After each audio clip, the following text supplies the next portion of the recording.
Good morning, Mr. Eytle. Morning, Olivia. Thank you so much for speaking with us today. As you know, we have an HRDTV project, and we wanted to speak with you today about industrial relations. It's something that our students will watch at some point in the year. So the first thing I want to ask you is, what is industrial relations? Well, as you know, the easier part is it's relations, because it's all about relationships in the workplace. Yes.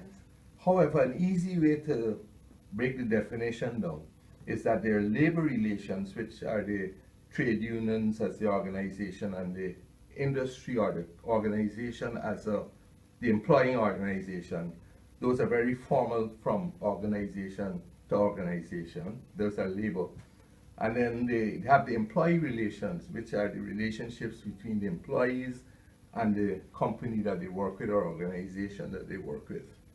That will include supervisor, subordinate relations, peer relationships, manager and staff member relationships.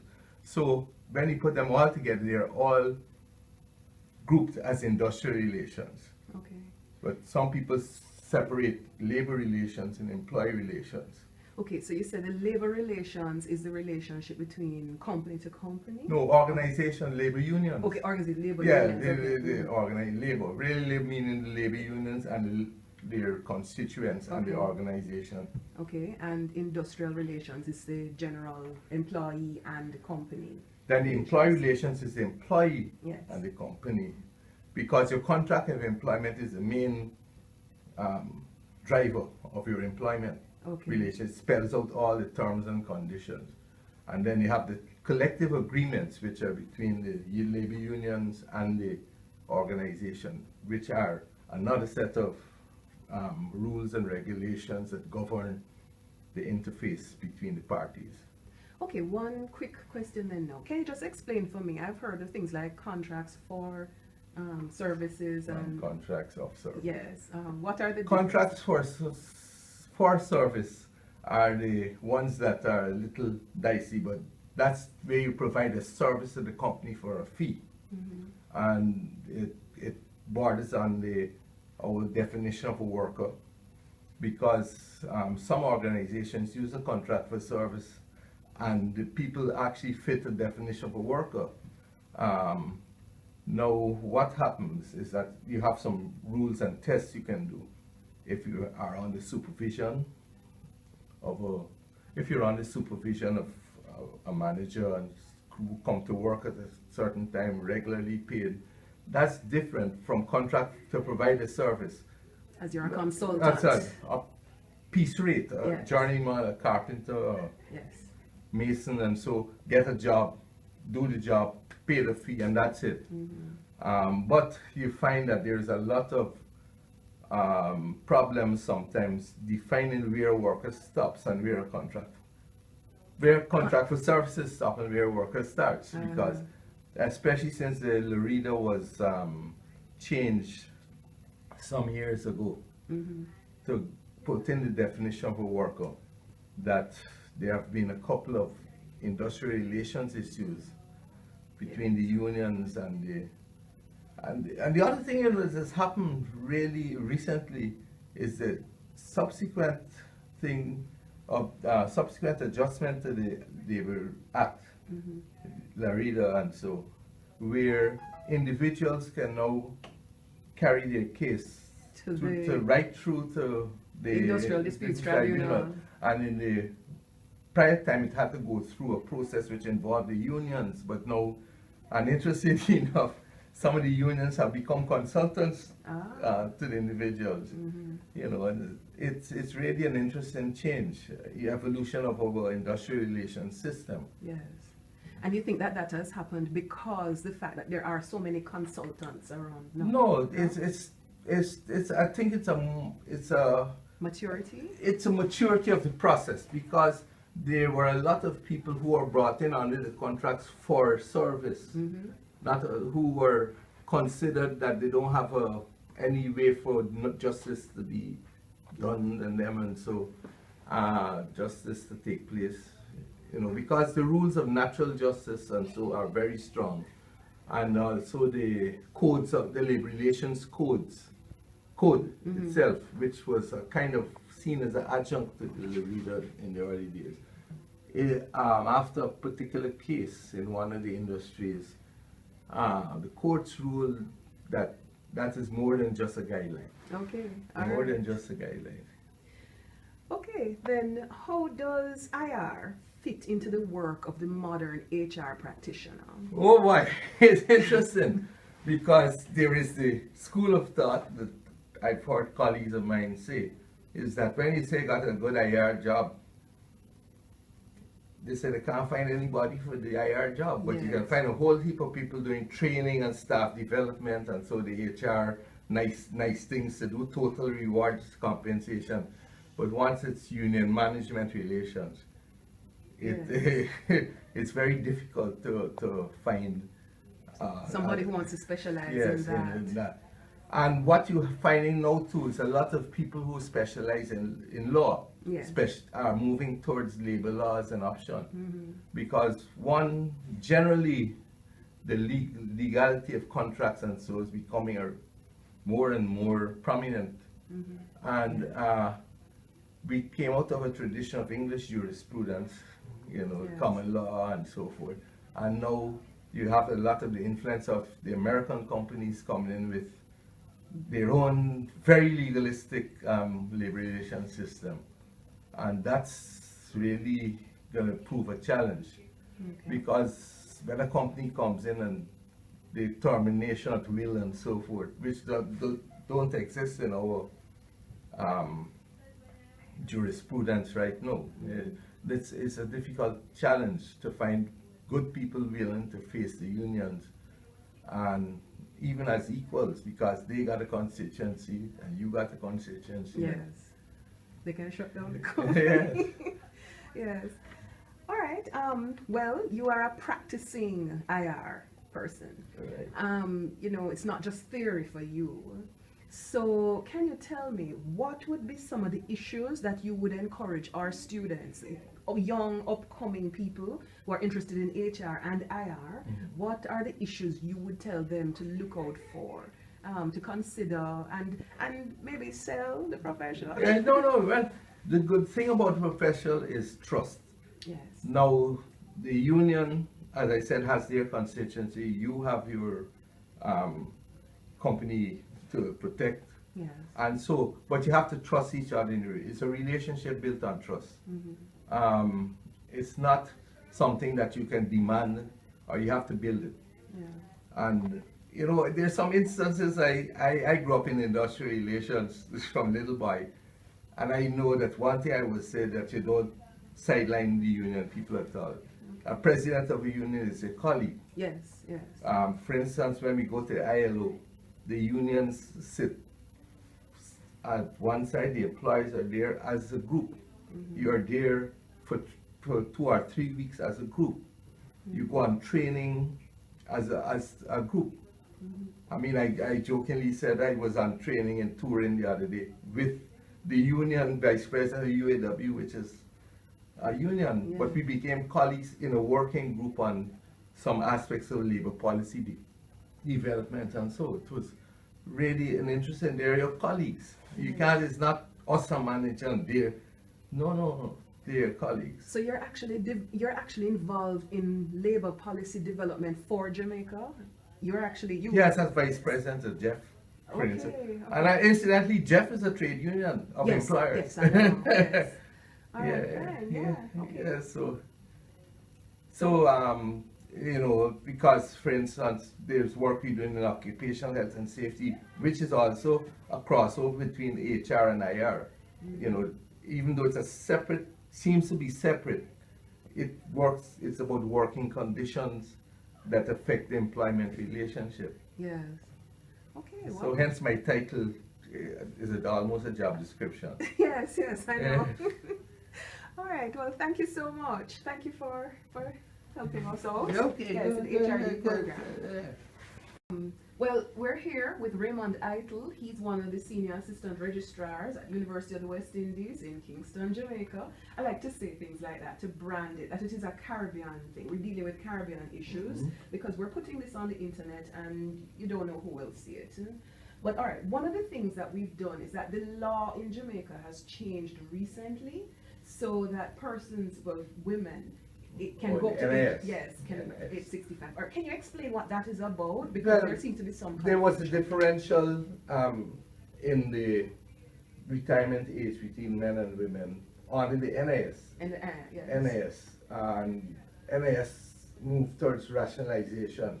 But the whole working environment has changed. And women are working equally as long as men and so forth.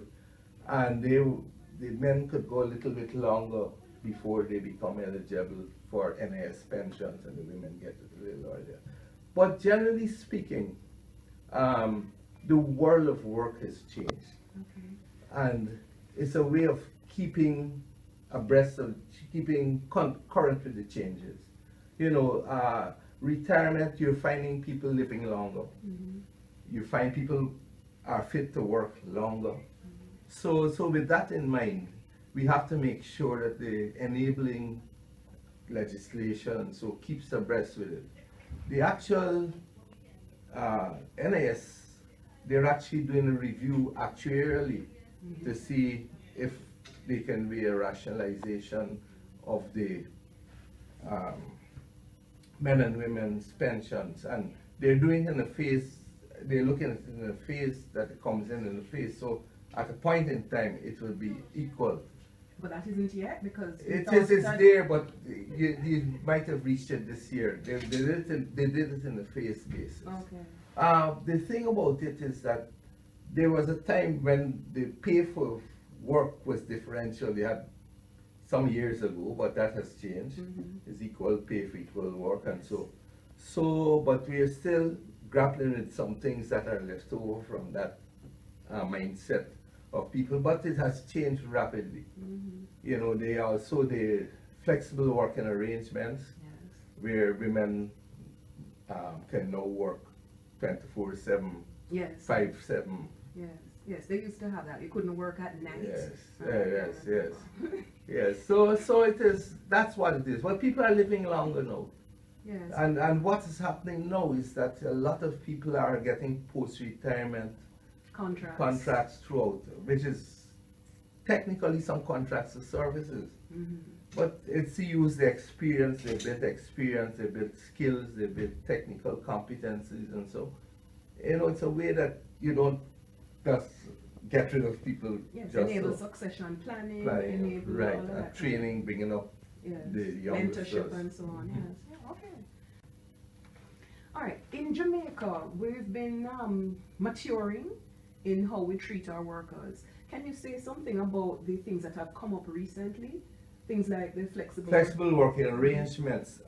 Generally speaking, it's an interesting piece of legislation in that it makes some of the legislation that exists already, pulls them all together under one little umbrella, so that it can be more in tune with what the working environment requires.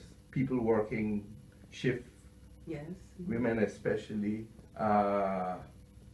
people being able to open on Sundays and Saturdays, because all those stores and so that were open in previous times could have been considered in breach of the law. yes, Because they have a set of acts that had to be brought in line so that we can now bring that. Another part of working conditions that, well, let me finish that. That also means that people can bring on additional staff to work longer hours and job sharing and so forth. The other act that has been 20 years in the making is finally been tabled in Parliament, which is the Occupational Safety and Health Act, which is bringing the safety and working conditions aspect on a piece of legislation that's very comprehensive. You know, we now have the Factories Act, which is about over 50 years old, and a couple of bits and pieces, but we don't have a comprehensive legislation, which is what the OSH Act is bringing about. So that is the impact on the working environment, both the physical and the social, psychosocial, as well as the working in buildings, and so apart from factories. Yes. It will apply right across every working clean, place. safe buildings. Yes, and that sort of actually, thing. an interesting discussion we had is that household workers and so will now theoretically be covered, but there's still some little discussions going on about how you get into somebody's home and, you know, different kinds of arguments that have come up.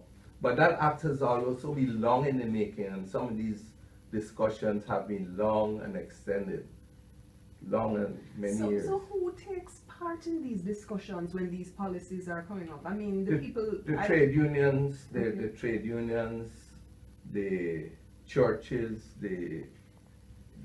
I'm thinking that we are the Department of Sociology, Psychology and Social Work, and I haven't heard anybody talking about it. I've heard Orville Taylor speak about decent work, and he's researching decent work. That's under the ILO has a rubric of decent work.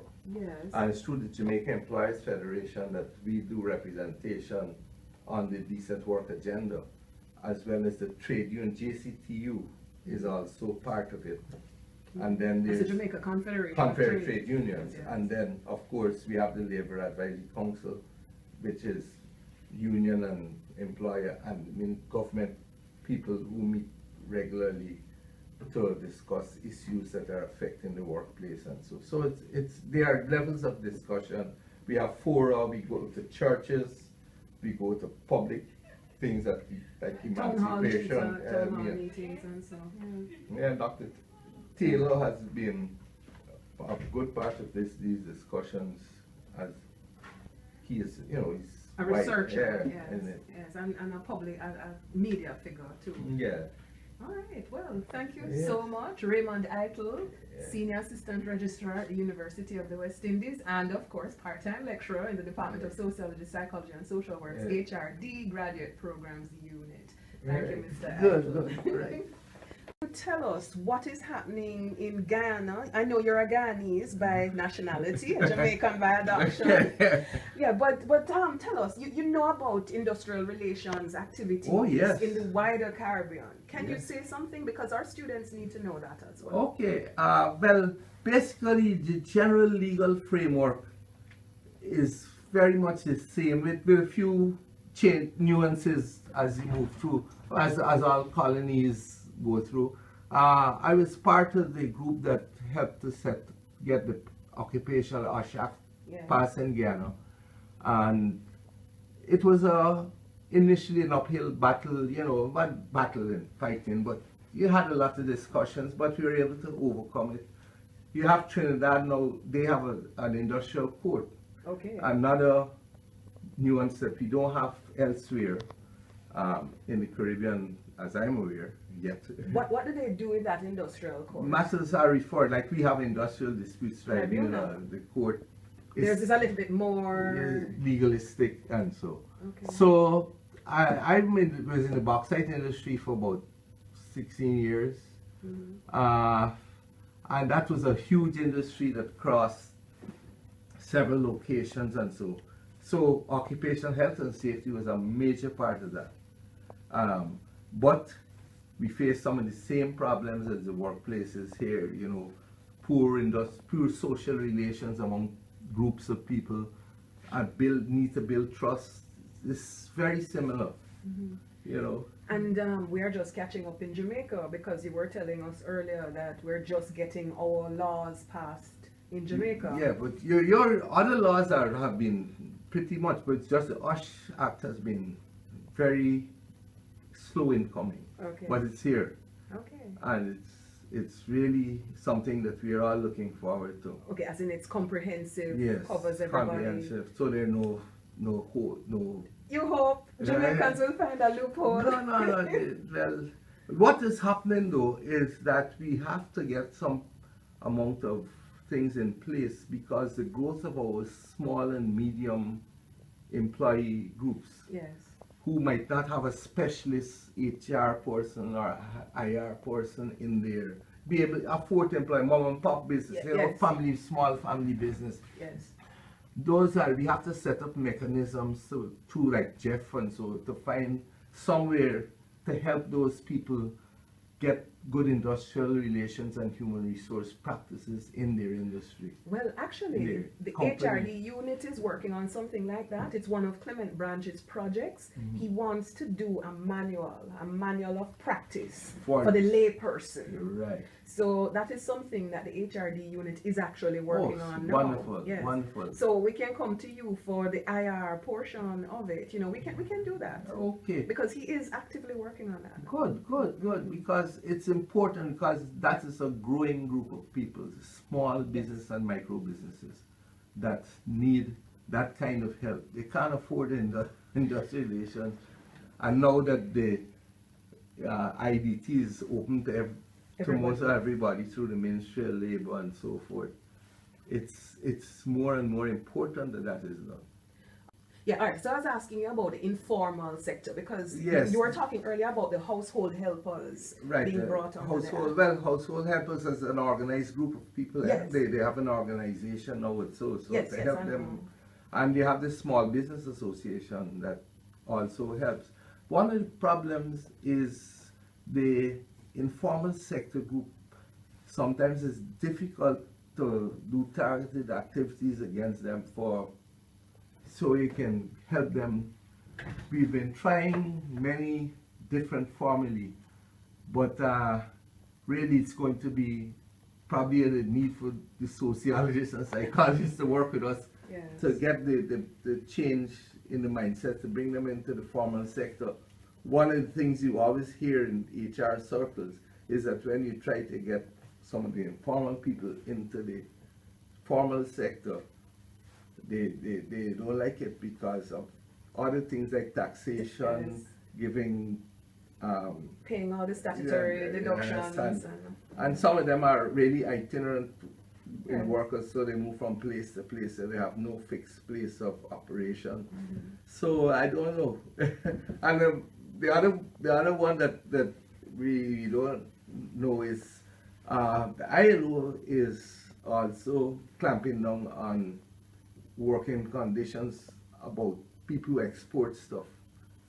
You know, if you work in if you have a sweatshop and so on, they're actually encouraging people to consider your working conditions if they're going to import. So one of the things we were talking about the ISO, because you're saying that people are looking at companies that have sweatshops and operate Yes. like that. And I was saying that I know that there are some companies who will not do business with you in your country if you have child labor in the country and that sort of thing. Right. Actually, we've also had people come down here to look at our working conditions before they make a decision to import from Yes, us. yes, or invest in the country or Yes. that sort of thing. And when you go to investments on the other side, you hope that you don't get people to invest who will set up poor working conditions. But then how can they do that if we have laws? Well, in that's place? why we got to get the laws, and the laws working, and it working as they should. Okay, all right, because So that's why the emphasis is on laws now. okay, we're talking about like the ISO 9000. You were Yes. saying that was where the decent work agenda had come out. No, out to the ILO. It had come out to the ILO. Yes, it's but the these decent work. standards, these The international standards. They have ILO has standards and conventions, recommendations, and so, some of which have been ratified by the Jamaican government, by our Yes. government here. Yes. Those are important, and we just ratified one. I can't remember, to do with fishing. The minister just ratified that in Geneva this year's conference, I think. But that is where we want to go. Okay. Recognition of the ILO conventions, but we have to get our laws in line with the conventions and the recommendations. And who is doing that work? Jeff and the And Ministry of the Labor. Ministry of Labor, yes, Okay. and there's associated ministries, Okay. All right. because investment and so forth. Okay, so it's a holistic approach Yes. to improving, because it's a cliche, but I suppose it is true, and that's how it's a cliche, that if you don't take care of your workers, you're really not taking care of your organizations, Yeah, and your nothing will business. happen. Yeah. That's the major thing. People got to realize that one of the beauties about HR is that no one person comes to work every week. It's the same physical body, Yes. but depends on if they slept well the night before, if they have problems at home. It's 5 different workers in one coming Yes. to work every day. So the fun is to figure out which one is at work. Okay, I never ever thought of that, and I've never heard that before. But that's cool. That's Yeah, pretty same cool. person smiles today and tomorrow they. Yeah, that's true. Yes. That's true. All right. Right. Thank you so much, Mr. Eytle. Thank you so much. Okay, good. All right. All right.